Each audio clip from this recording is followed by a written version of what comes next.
Silakan Tirsa.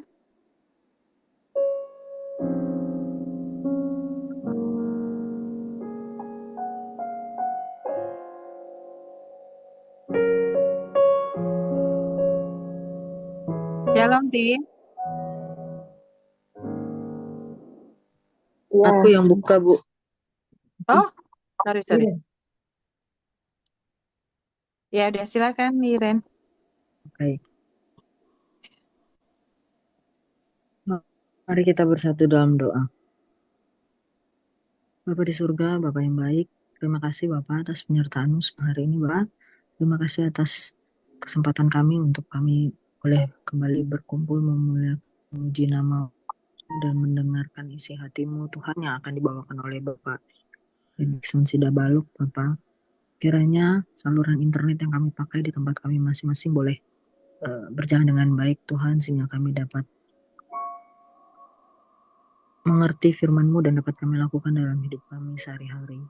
Kiranya kawan-kawan yang belum bergabung dengan kami di Zoom ini, kiranya dapat segera bergabung dan bersekutu bersama ya Tuhan.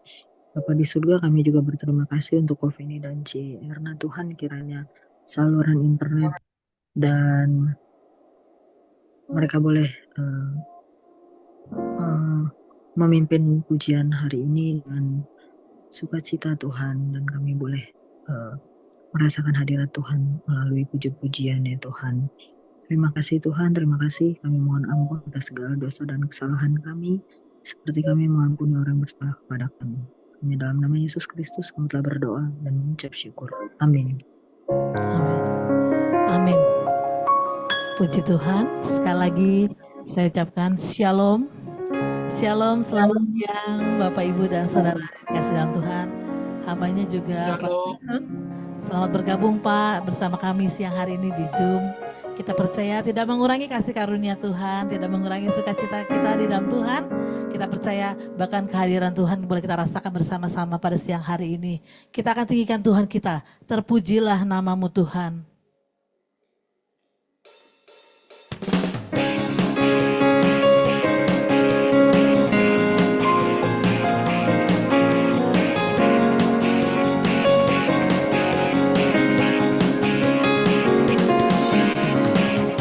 Terpujilah namamu Tuhan,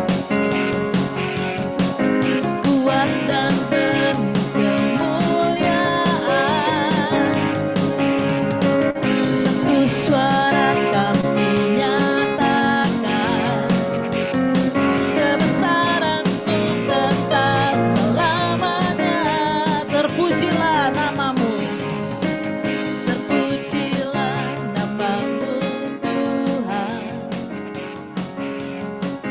Ajaib dan penuh keagungan,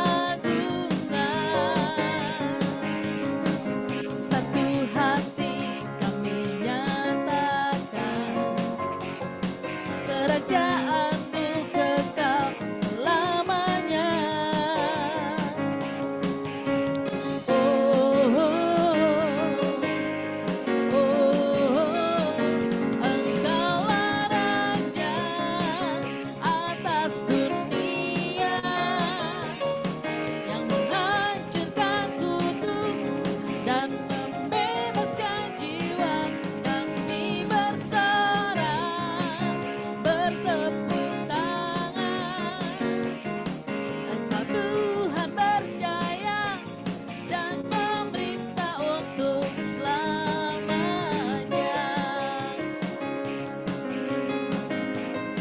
Engkau kami puji Tuhan, kami agungkan dengan nyanyian kami.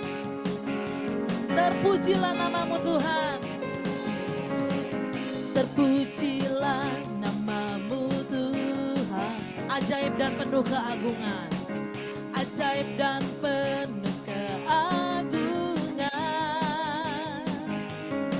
Satu hati kami nyatakan, kerajaan-Mu kekal, kerajaan-Mu kekal selamanya.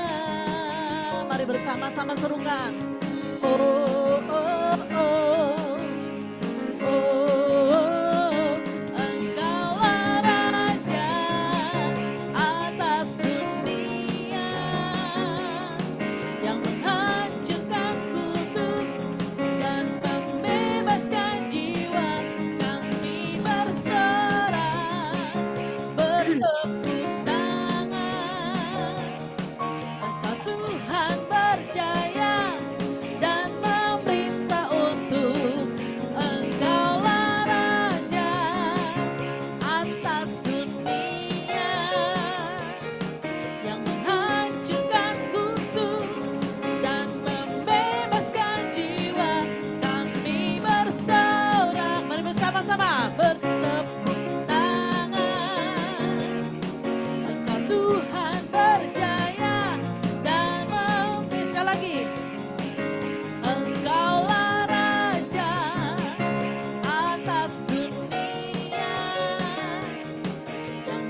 Puji Tuhan.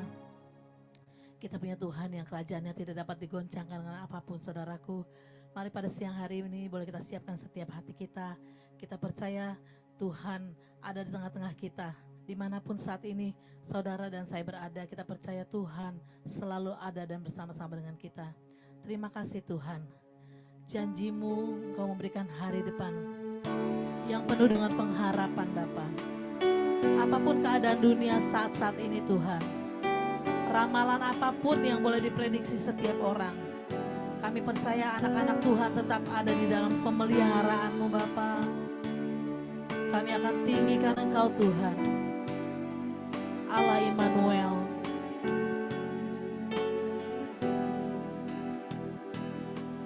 Bapa-Ku datang dan berserah, Ku nyatakan Kau yang berkuasa dalam gelap.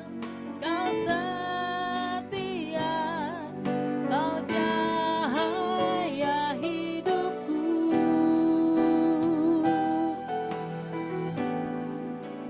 Kau kuatkan aku bertahan, Kau harapan dalam kesesakan.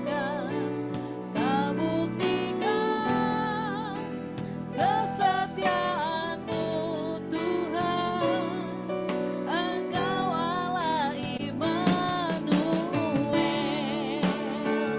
Terima kasih Tuhan, satu-satunya Tuhan, Juru Selamat hidup kami, penyertaan yang sempurna ada padamu Tuhan. Bapa-Ku datang untuk menyembah, Ku nyatakan Kau yang bertahta dalam lemah. Kau sempurna, Kau cahaya bagiku.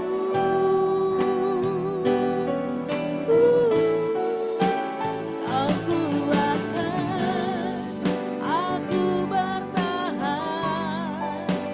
Kau harapan dalam kesesakan.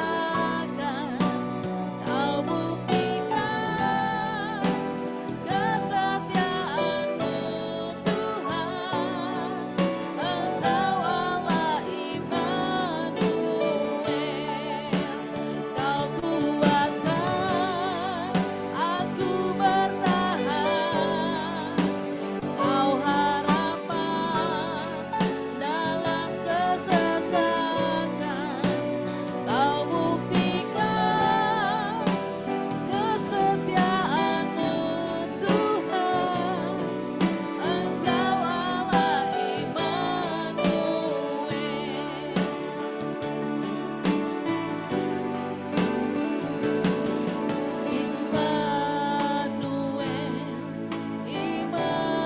Immanuel, Engkau besertaku.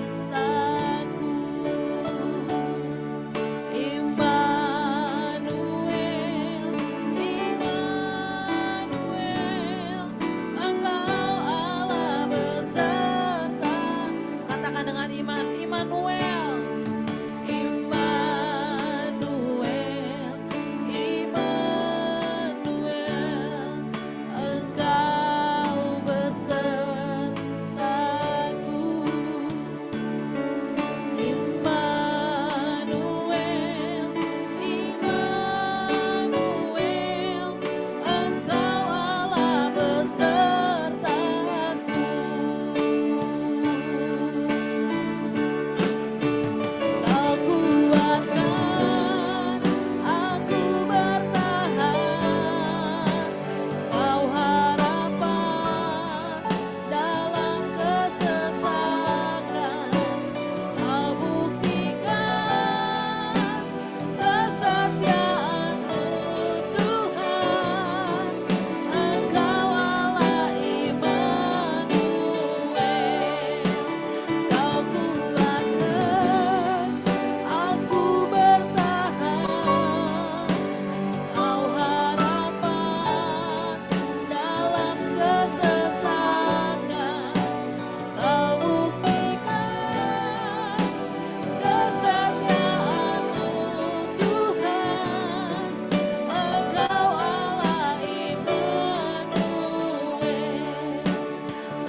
Jackson. Silakan Pak.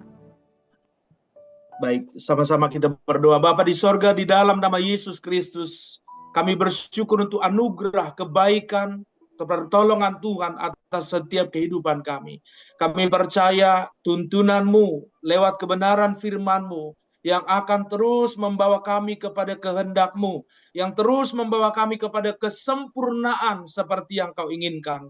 Oleh karena itu pada saat ini ya Tuhan, sebelum kami menikmati kebenaran firman Tuhan, biarlah Engkau mengurapi kami semua, sehingga setiap kata-kata firman yang kami dengar pada saat ini, semuanya menjadi kata-kata yang berkuasa mengubahkan, menuntun kami, sehingga kami semakin hari, semakin bertumbuh, kuat, berakar teguh, bahkan berbuah di dalam pengiringan kami akan Tuhan.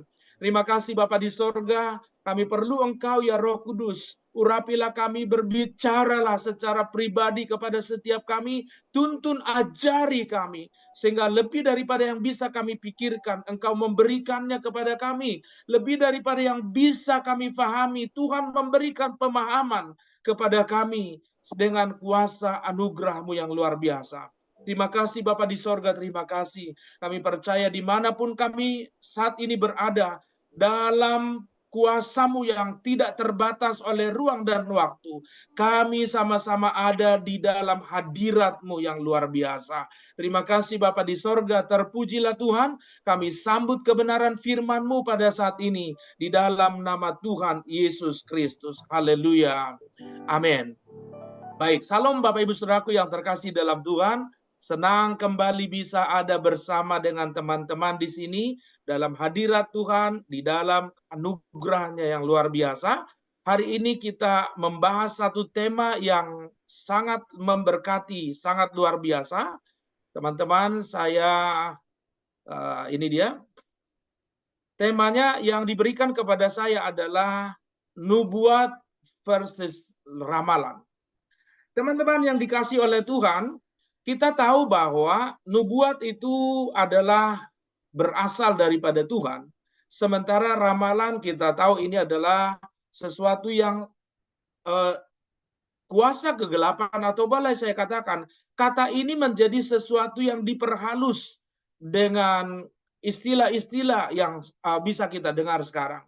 Baik praktisinya, ya, dari peramal menjadi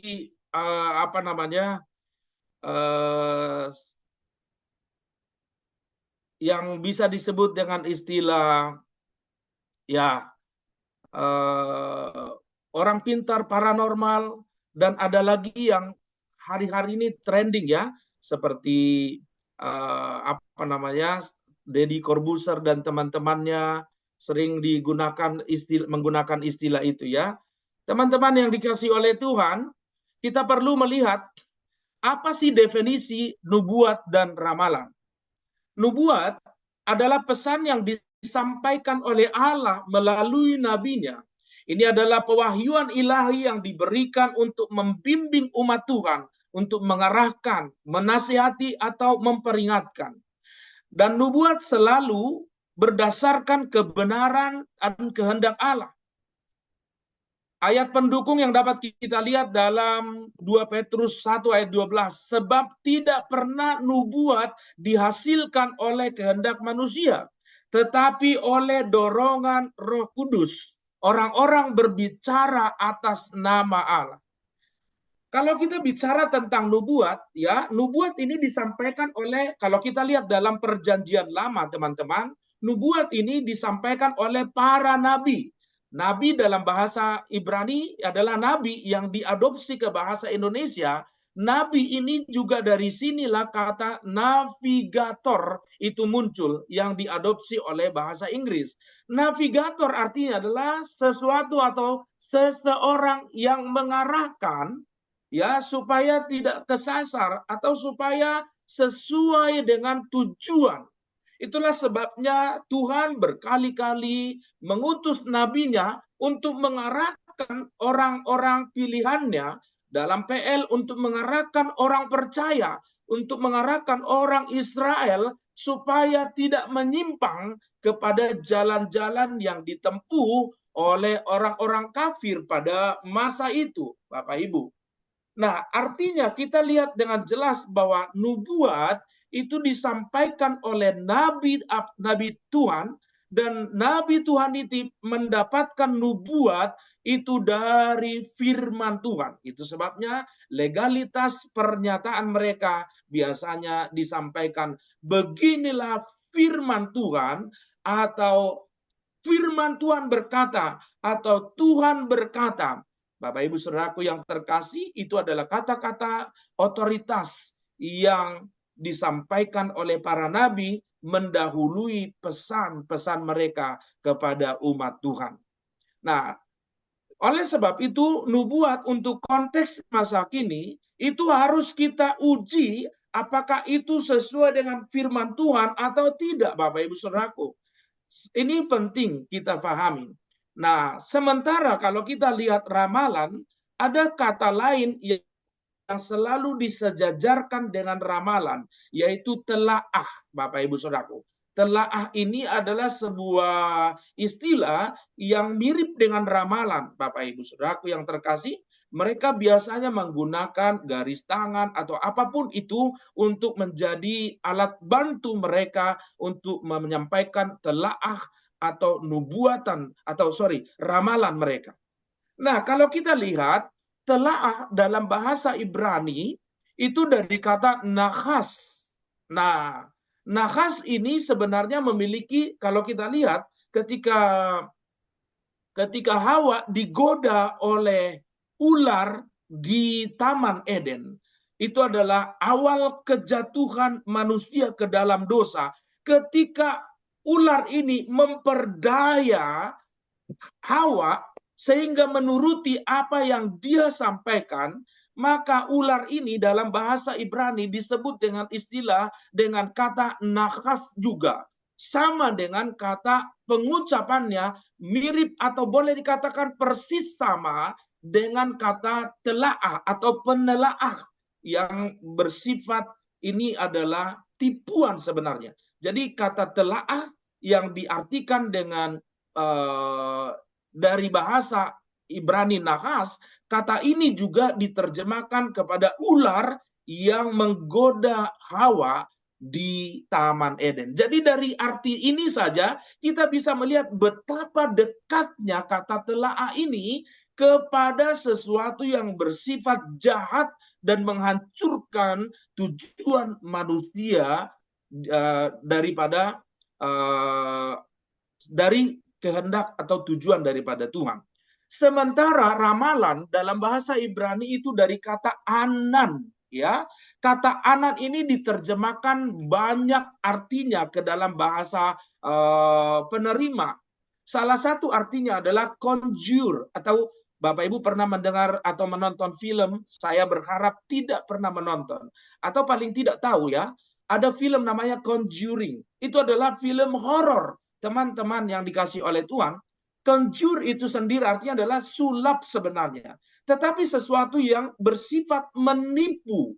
Teman-teman yang dikasih oleh Tuhan, kata anan itu juga sifatnya seperti awan.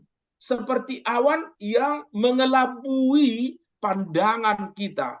Nah, teman-teman yang dikasih oleh Tuhan, di sini kita lihat bahwa ramalan di sisi lain dari segi etimologi kata dari bahasa aslinya kita sudah dapat bisa melihat dengan jelas di mana nabi dari ramalan nubuat dalam bahasa Ibrani dari kata naba yang berasal dari kata navi, artinya adalah tuntunan, arahan, navigasi yang disampaikan oleh Allah melalui para nabinya. Dan para nabi ini tidak sembarang berkata-kata, sebab dalam 2 Petrus 1 ayat 21 di sana dikatakan sebab tidak pernah nubuat dihasilkan oleh kehendak manusia, tetapi oleh dorongan Roh Kudus orang-orang berbicara atas nama Allah.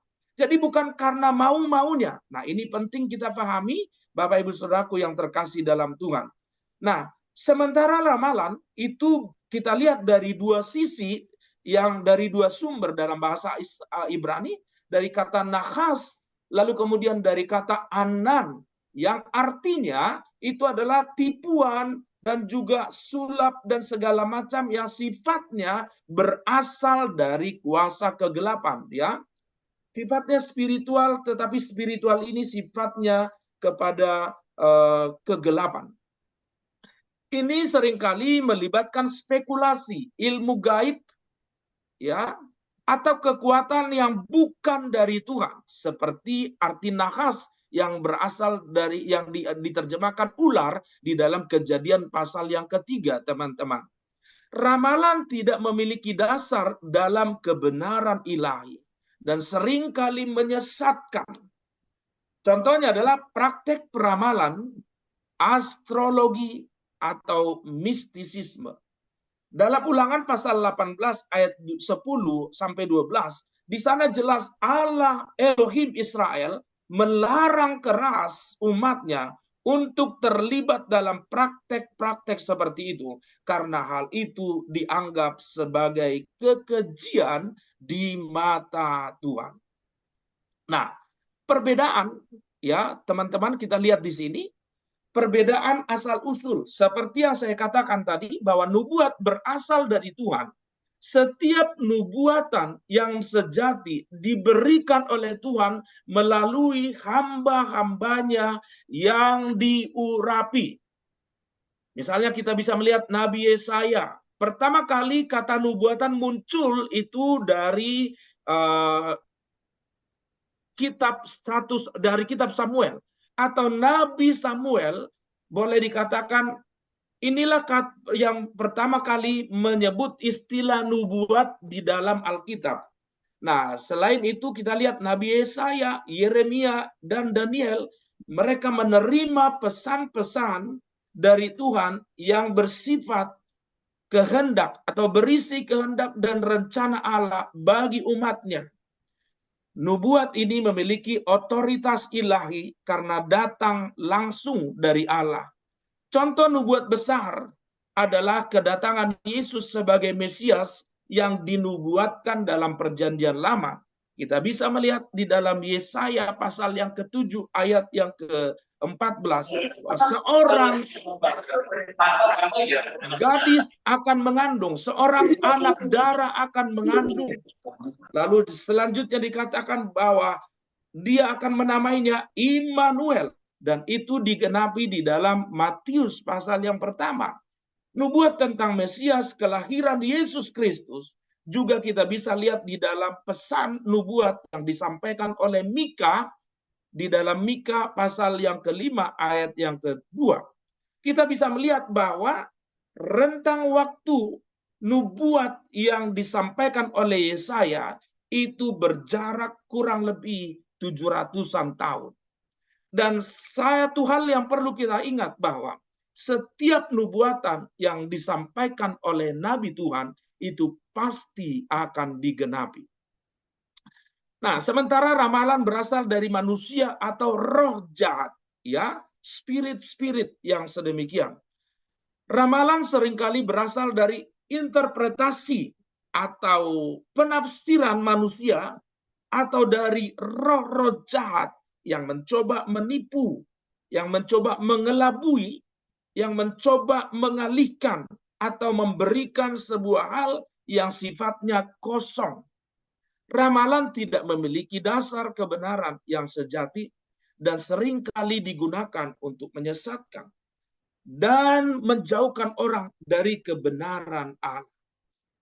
Contoh-contoh ramalan yang bisa kita lihat dalam di era masa kini adalah ramalan nasib yang bisa dilihat dari garis tangan, yang bisa dilihat dari raut wajah, dilihat dari berbagai macam hal, dari kartu atau ilmu nujum sihir lainnya.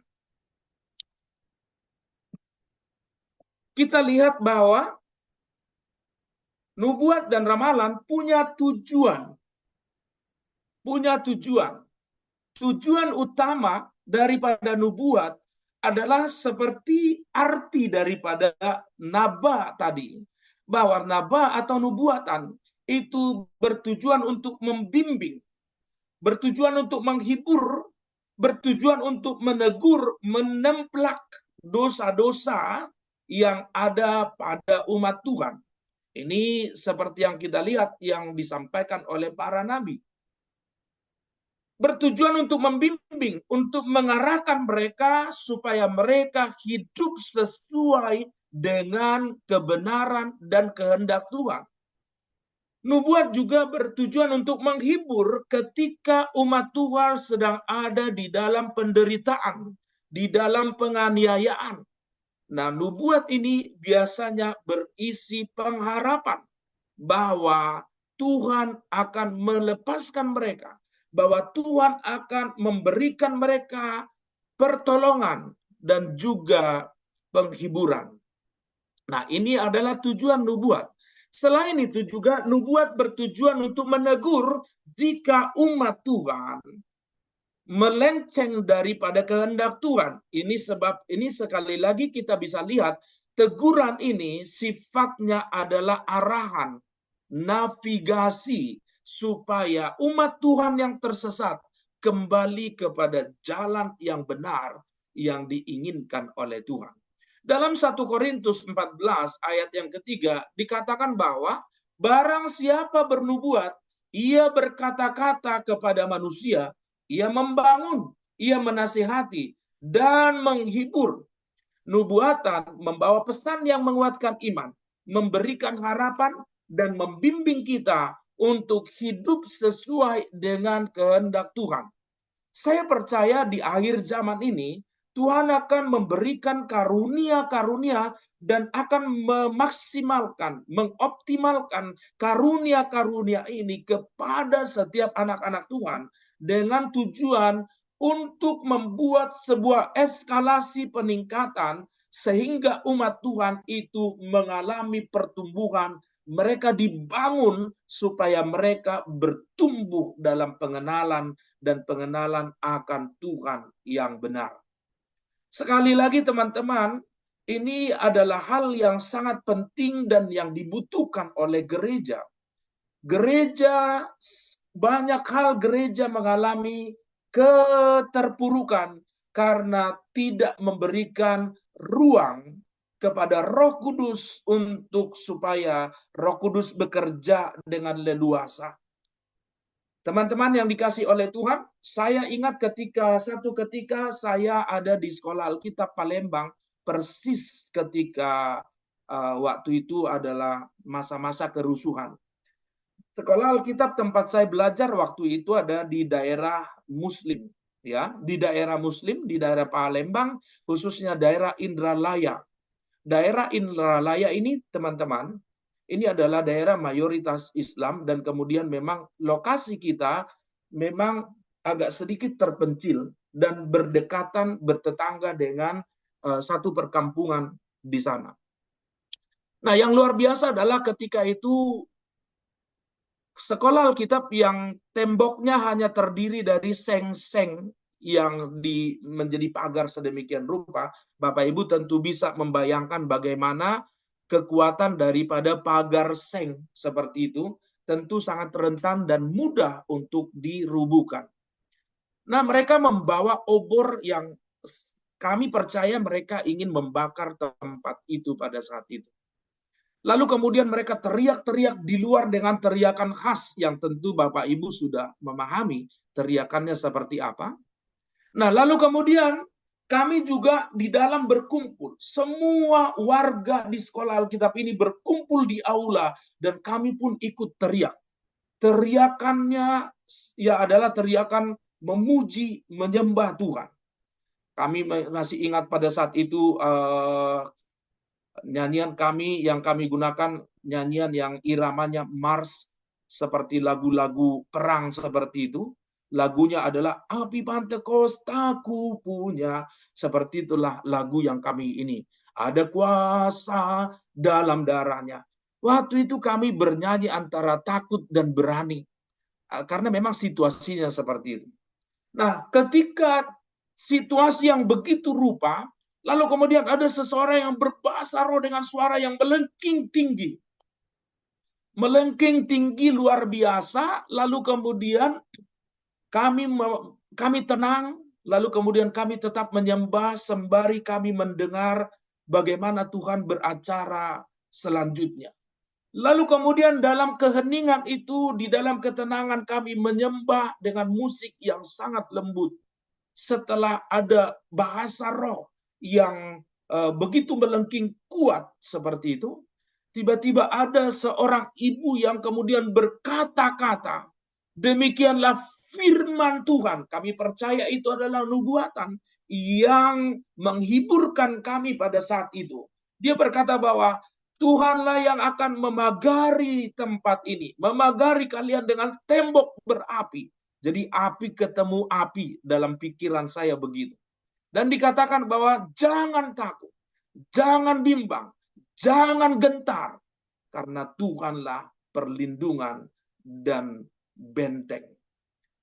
Yang luar biasa, setelah kami mendengar, kami percaya ini adalah nubuatan yang memberikan kami ketenangan dalam situasi genting pada saat itu.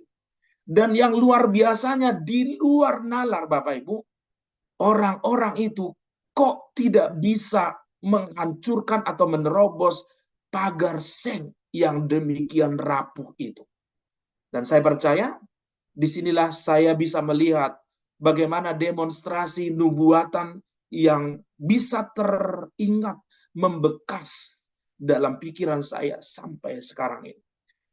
Nubuat adalah pesan yang menguatkan iman, memberikan harapan, dan membimbing kita untuk hidup sesuai dengan kehendak Tuhan, untuk tetap menjalani kehidupan ini tanpa ragu, tanpa takut terhadap isu-isu yang mungkin berkembang atau prediksi-prediksi ramalan orang mengenai hari depan yang begitu mengerikan. Memang Alkitab katakan bahwa hari-hari terakhir adalah hari-hari yang sulit. Tetapi sekali lagi saya katakan, itu sudah disampaikan oleh firman Tuhan. Tetapi jika kita hidup sesuai dengan arahan, nubuat itu adalah arahan, nubuat itu adalah bimbingan, nubuat itu adalah penghiburan, nubuat itu adalah teguran. Jika kita hidup taat kepada nubuat, sekalipun teman-teman, orang bisa berkata tahun depan tahun resesi, tahun depan tahun ini segala macam. Betul, resesi bisa saja ada. Tetapi percayalah, kalau kau percaya kepada Tuhan dan apa yang disampaikan lewat nubuatan dalam firman Tuhan, maka engkau akan melihatnya dengan mata kepala sendiri. Bahkan seperti yang disampaikan oleh Yesaya, engkau akan berjalan di tengah-tengah api dan banjir. Bapak Ibu Saudaraku, ini adalah sebuah bentuk daripada arahan, daripada sebuah penghiburan dan juga jaminan. Nubuat adalah jaminan bagi orang Kristen untuk tidak perlu takut, untuk tidak perlu gentar. Tetapi teman-teman yang dikasih oleh Tuhan, ramalan itu bertujuan untuk menipu, menyesatkan, dan membinasakan. Ramalan tidak mempunyai tujuan ilahi dan seringkali memanipulasi pikiran orang agar percaya kepada sesuatu yang salah. Dalam Yesaya 8 ayat 19, Tuhan memperingatkan umatnya agar tidak mencari nasihat dari peramal atau tukang sihir. Tetapi sebaliknya, umat Tuhan harus mencari Tuhan. Jauh sebelum Yesaya menyampaikan hal ini, sebenarnya teman-teman, kalau saya sampaikan saya boleh bagikan di sini ya. Ini ada ayat firman Tuhan dalam Imamat pasal 19 ayatnya yang ke-26. Saya akan baca ini kepada teman-teman. Demikian bunyinya. Ya. Lo tokelu al hadam, lo tenahasu, ya, tenahasu velo teonenu. Nah, teman-teman, ini yang saya sebutkan tadi, nahas ini dari kata nahas, Bapak Ibu, yang artinya ular. Kalau kita lihat di dalam bahasa Indonesianya ini teman-teman. Ini bahasa Indonesia yang saya kasih dulu kepada teman-teman. Ayat yang ke-26 tadi, janganlah kamu makan, yang bagian B-nya ya, janganlah kamu melakukan telaah atau ramalan. Karena apa? Telaah itu berkaitan dengan ular, iblis. Ramalan itu juga berkaitan dengan kuasa-kuasa kegelapan. Artinya, jika kita mempercayai ramalan, kenapa seringkali orang berkata begini, Pak, kenapa bisa ramalan itu bisa terjadi? Ramalan bisa terjadi, demikianlah mekanisme terjadinya ramalan. Ketika engkau datang, ketika seseorang datang kepada peramal, kepada ahli nujum, maka sebenarnya dia sedang menyerahkan jiwa, menyerahkan hidupnya untuk supaya diatur, diarahkan oleh kuasa kegelapan, supaya hidupnya itu sesuai dengan aturan daripada iblis kuasa kegelapan. Dan saya mau katakan satu hal, ini tidak ada yang gratis. Itu sebabnya seringkali orang yang pergi kepada peramal, kepada pesugihan segala macam, mereka dimintain tumbal. Dan biasanya tumbal itu sifatnya nyawa atau darah, Bapak Ibu Saudaraku. Saya punya mantan murid, teman-teman, yang kemudian oleh keluarganya, oleh omnya, maka bapaknya murid saya ini ditumbalkan. Ya, artinya apa?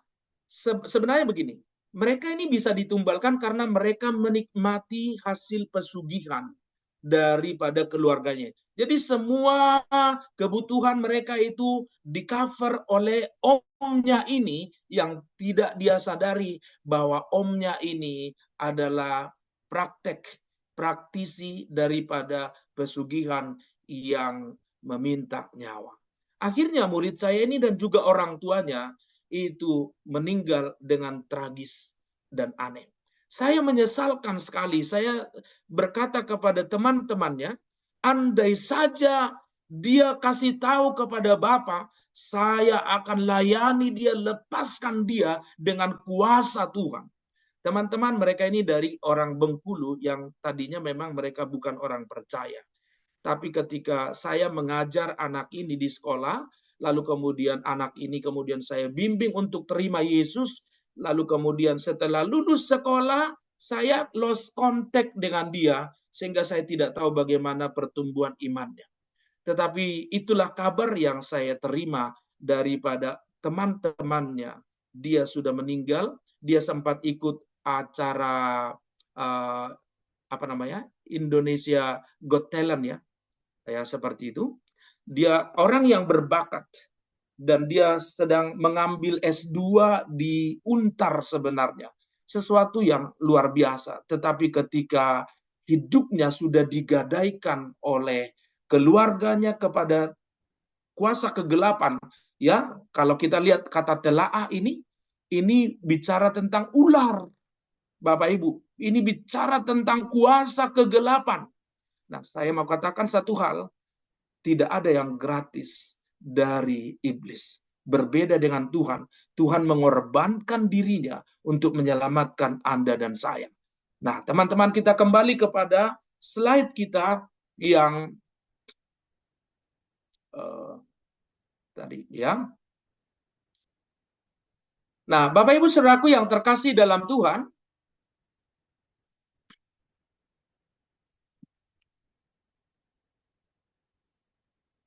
ya, saya sempat ketutup tadi. Ya, saya bagikan dulu ini.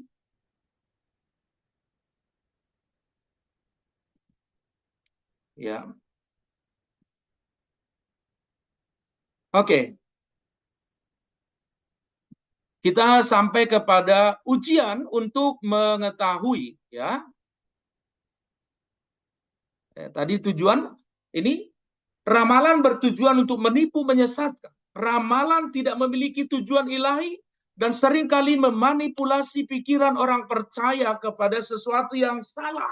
Bahkan sekali lagi seperti yang saya katakan tadi, bahwa ramalan yang berkaitan dengan iblis kuasa kegelapan ini tidak memberikan sesuatu dengan cuma-cuma seperti yang diberikan oleh Tuhan kepada kita. Dia memberikan sesuatu dengan sebuah harapan, dengan sebuah imbal jasa, yaitu nyawa daripada si pemohon atau si pengguna jasanya. Oleh sebab itu, teman-teman yang dikasihi oleh Tuhan, kita perlu menguji apakah itu nubuatan, apakah itu ramalan. Kita perlu mengujinya. Bagaimana kita bisa membedakan nubuat yang benar dengan ramalan?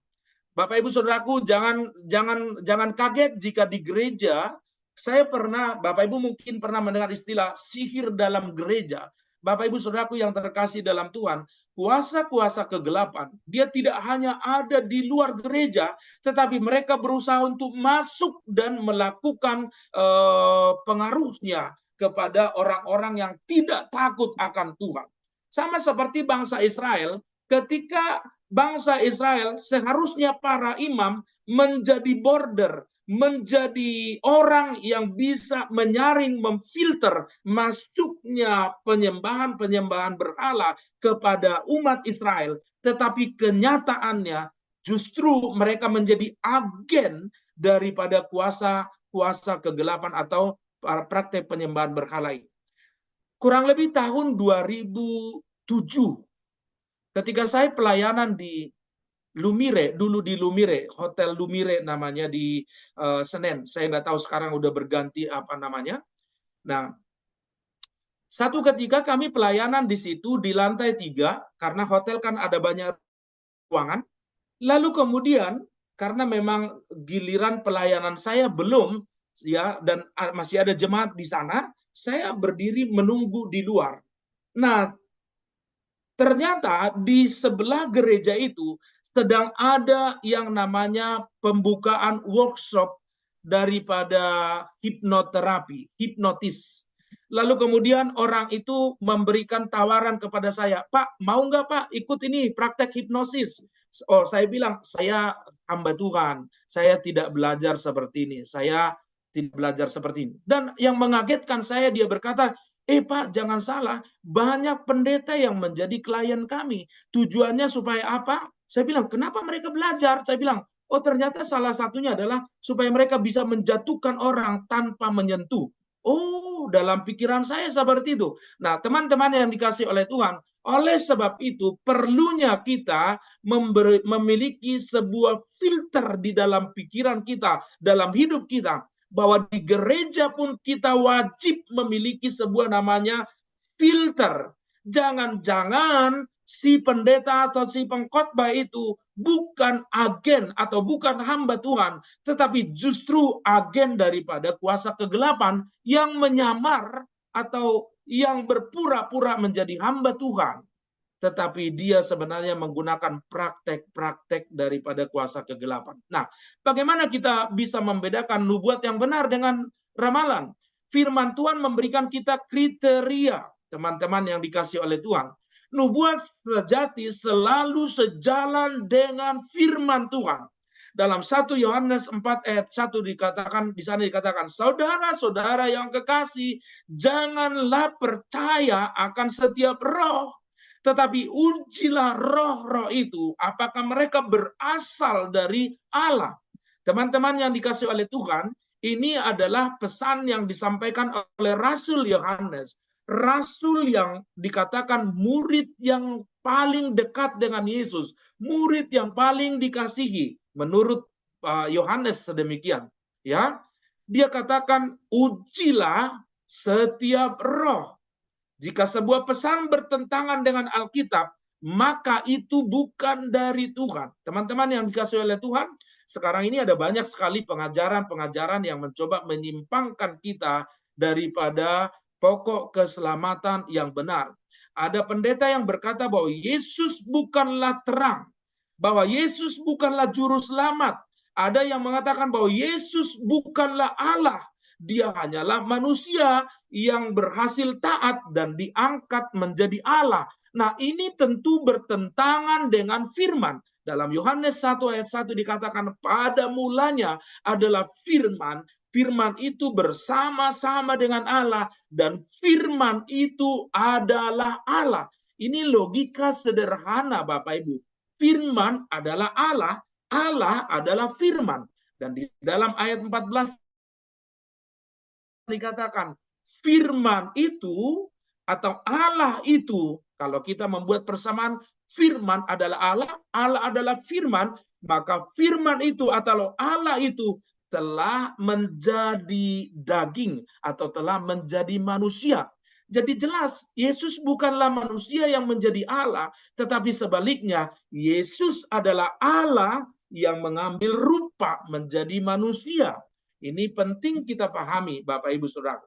Jadi kita harus menguji, sekalipun itu pendeta besar, bahkan dikatakan oleh Paulus, bahkan sekalipun malaikat yang menyampaikan itu kepadamu, kalau dia menyampaikan Injil palsu, maka jangan membuka hati kepadanya. Teman-teman yang dikasih oleh Tuhan, sebenarnya materi ini adalah materi dalam tingkat yang dewasa. Dan saya percaya setiap kita ini adalah orang-orang yang levelnya dewasa. Bagaimana kita menguji nubuat? Kita harus memiliki pengetahuan firman Tuhan yang benar. Oleh karena itu teman-teman, belajarlah terus kebenaran firman Tuhan. Ada orang yang berkata begini, aduh saya sangat tertekan dengan anjuran gereja yang berkata saya harus membaca Alkitab 2-3 pasal. Dengar baik-baik Bapak Ibu Saudaraku. Dalam perjanjian lama selalu dikatakan baca, renungkan. Bagaimana kita merenungkan kalau kita nggak pernah membaca? Inilah yang harus kita pahami. Sadari dan hati-hatilah teman-teman. Ada banyak yang namanya serigala berbulu domba yang bisa masuk ke dalam gereja.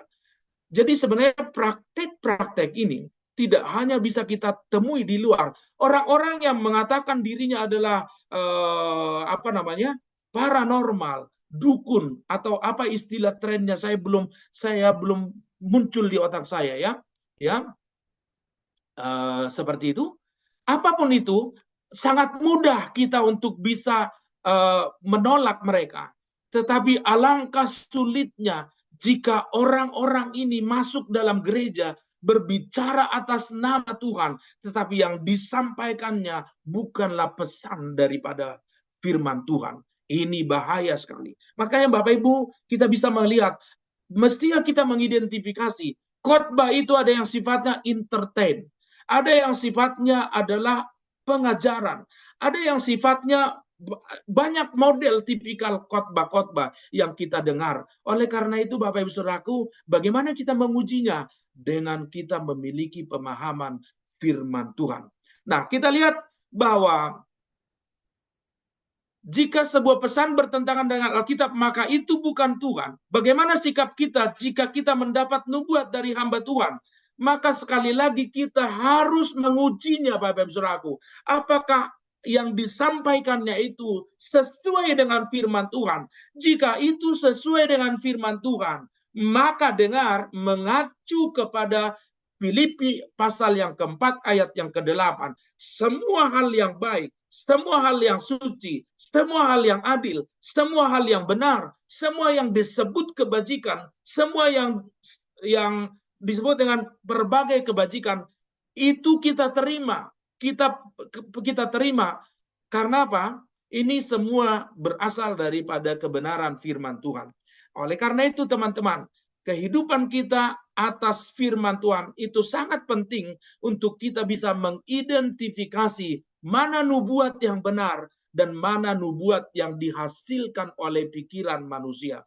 Nah, jika teman-teman mendapat nubuat daripada seorang hamba Tuhan, uji itu dari firman Tuhan, pegang itu dalam hatimu, doakan. Sama halnya, kira-kira tahun 2005 yang lampau, ada seorang hamba Tuhan dari, saya nggak tahu, tapi dia ini orang Afrika, pokoknya dari benua Afrika. Nah, ketika itu saya sedang memimpin pujian dalam sebuah ibadah, dan setelah saya pimpin pujian, karena memang tidak ada tempat di depan, saya duduk di belakang. Lalu kemudian hamba Tuhan ini, dia mulai berdoa, lalu kemudian dia berkata, hey, kamu, worship leader, Dia berkata seperti itu. Dia berkata bahwa kamu akan dipakai untuk menyampaikan pengajaran ke bangsa-bangsa. Teman-teman, pada waktu itu tahun 2005, saya masih semester 5 S1. Saya berpikir, bangsa-bangsa itu terlalu jauh pikiran saya. Tetapi saya terus mendoakan itu. Kalau memang itu dari Tuhan, saya berkata amin terhadap hal-hal yang baik untuk hormat kemuliaan dan untuk tujuan Tuhan. Dan saya bersyukur teman-teman, saya bisa mengalami penggenapan itu, saya bisa melakukan seminar di luar negeri, saya bisa menyampaikan juga, mengajar tokoh-tokoh, boleh dikatakan tokoh-tokoh penting di bangsa ini lewat perkuliahan yang saya sampaikan. Nah, itu hal yang luar biasa. Bagaimana sikap kita untuk menanggapi nubuatan yang disampaikan oleh firman Tuhan? Jika itu sesuai dengan firman Tuhan dan bertujuan membangun kita dan membangun jemaat, maka aminkan dan doakan itu. Dan tetap rendah hati seperti itu. Nah, lalu ramalan tidak didasarkan pada kebenaran firman Tuhan. Ramalan sering tidak dapat diuji dengan standar kebenaran firman Tuhan karena tidak memiliki dasar yang kuat. Nah, teman-teman, seperti yang saya katakan tadi, jika seseorang mempercayai ramalan, sesungguhnya dia telah memberikan hidupnya untuk diatur oleh iblis dan kuasa kegelapan supaya sesuai dengan rancangan kuasa kegelapan. Ini tentu akan berakhir pada sebuah kerugian, kebinasaan. Beda dengan Tuhan. Rancangan Tuhan kepada Anda dan saya adalah rancangan penuh dengan damai sejahtera dan masa depan yang penuh dengan harapan. Itu adalah rancangan Tuhan. Itu adalah nubuat yang disampaikan kepada kita. Oleh sebab itu, teman-teman, panggilan bagi kita orang percaya, sebagai orang percaya, kita dipanggil untuk tidak mencari nasihat atau petunjuk peramal atau sumber-sumber lain dari bukan Tuhan. Dalam Ulangan 18 ayat 10-12, secara tegas Tuhan melarang praktek ramalan dan ilmu gaib. Kita diajak untuk bergantung sepenuhnya kepada Tuhan dan mempercayai kehendaknya. Ini yang saya katakan tadi bahwa Yeremia 29 ayat 11 berkata, sebab aku ini mengetahui rancangan-rancangan yang ada padaku mengenai kamu. Demikianlah firman Tuhan, yaitu rancangan damai sejahtera dan bukan rancangan kecelakaan. Untuk memberikan kepadamu hari depan yang penuh harapan. Karena apa? Tuhan telah memberikan nyawanya bagi kita, menebus kita, mengasihi kita. Beda dengan iblis, dia menuntut nyawa, dia menuntut darah kepada orang-orang yang mau menggunakan atau mengaitkan dirinya dengan iblis. Oleh karena itu, telaah, nakhas, dan juga anan itu harus kita hindari. Apapun bentuknya, apapun manifestasinya, kita jangan pernah tertarik untuk menerimanya. Bapak Ibu Saudaraku yang terkasih, marilah kita belajar untuk membedakan antara nubuat dan ramalan. Nubuat adalah pesan ilahi berdasarkan firman Tuhan. Itu sebabnya tetaplah isi hidupmu dengan firman Tuhan, supaya firman Tuhan itu membawa terang, penghiburan, kebenaran, dan tuntunan kepada setiap kita. Sementara ramalan adalah ciptaan manusia dan juga kuasa kegelapan yang sering menyesatkan, menjauhkan kita dari Tuhan. Percayalah, ketika engkau jauh daripada Tuhan, maka seseorang yang jauh daripada Tuhan, dia akan binasa, hancur. Tetapi seseorang yang dekat, yang terhubung dengan Tuhan, dia akan produktif, akan semakin bersinar. Mereka mungkin berjalan, lalu dari berjalan, mereka akan berlari. Dari berlari, mereka akan terbang seperti burung Raja Wali. Tuhan Yesus memberkati kita semua. Mari kita berdoa. Bapa di sorga, di dalam nama Yesus, terima kasih untuk kebenaran firman-Mu, sehingga kami dapat memahami betapa pentingnya kami hidup lewat tuntunan nubuatan firman Tuhan yang sudah tercatat ataupun yang sementara disampaikan oleh hamba-hamba yang Tuhan urapi. Oleh karena itu ya Tuhan, ajarlah kami terus untuk berpadanan hidup kami dengan kebenaran firman Tuhan. Dan sekali-kali kami tidak akan mau memberikan telinga hati kami kepada telaah dan juga ramalan. Terpujilah Engkau ya Tuhan. Di dalam nama Tuhan Yesus kami berdoa. Haleluya. Amin. Saya serahkan kembali. Terima kasih untuk hambanya, Bapak Rodikson Sudabalo, untuk Amin. kebenaran firman Tuhan yang sudah diberitakan. William boleh share, Dek. Terima kasih untuk teman-teman yang boleh hadir dalam ibadah POPM siang hari ini via Zoom. Untuk teman-teman yang mau mendukung pelayanan POPM, bisa mentransfer ke BCA 4580 352559 atas nama Ibu Sulistiana Harijati dan Makmuria Wijaya. Terima kasih untuk kehadiran teman-teman semua. Kami tetap mengundang. Teman-teman boleh mengajak teman, rekan yang lainnya. Untuk minggu depan kita kembali kepada ibadah di ruang auditorium Bursa Efek Indonesia. Kita sama-sama mau belajar kebenaran firman Tuhan. Baik, terima kasih untuk karena waktu juga yang sudah hampir jam 1.